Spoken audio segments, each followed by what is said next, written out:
Assalamualaikum. Pak Jinodi. Kau kenapa jak ayu rumah? Ben bekay ya urin nang lungan. Amanya.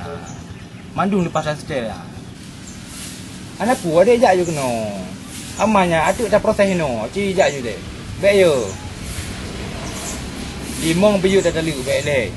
Amanya. Bah. Alamak itu pak kan? Jak ayu bergagak sayang bah.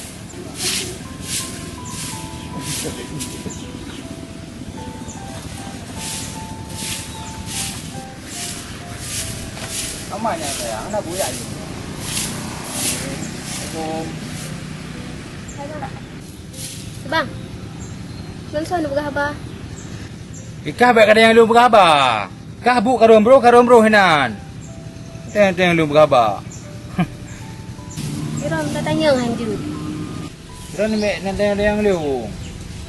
Yang kabeh kuatoi lu mandum lu ragam. Bu rombro you. Sayang. Bang. Apa lagi kau? Kau bangun kau berpian nak berumpa. Oh, mesti ini rumah nak. Ini rumah.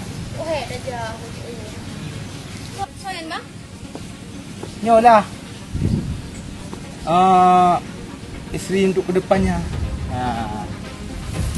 Pegang bang. Bang. Jangan kena bukti. Ada bukti. Bukti po. Dah guna mak. Amannya. Jino kah? Putaluk le. Ya Allah, pekan sampai hati gamang lagi yang kekubah long. Pukul salah long ya Allah, nampak lagi yang setia long hanaga hargai. Ya baru beres bang, baru pria idaman lo. Yalah. Beres emang Roni bang, sini yang lo harapkan. Sampai lo hantar buku madu bang. Yalah, dia harus sabar. Jadi puidang teman lo bina. Pakang kamu baca-baca ke deh, kait tre kali lako. Pun kadang lainan. Ya Yudi. Jino kah? Cok barang tibir rumah yo. Bangga hajuhai. Ni tayo lagi am li bunuh kata peluang. Tendang ina.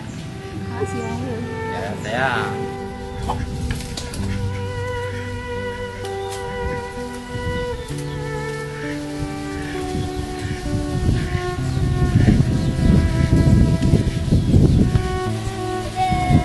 Ya yuk.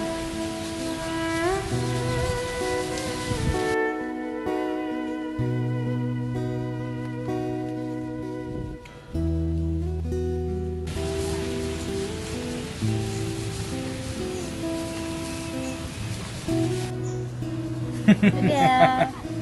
Anu ko sayang, kiban lu cinta kron. Masih hana le bak betul. Yalah. Roni sogat tinggal perumah dengan perungan gua. Enggak dengar permoh lah. Ya yang lo andalkan. Iyalah. Yang peti dah yo.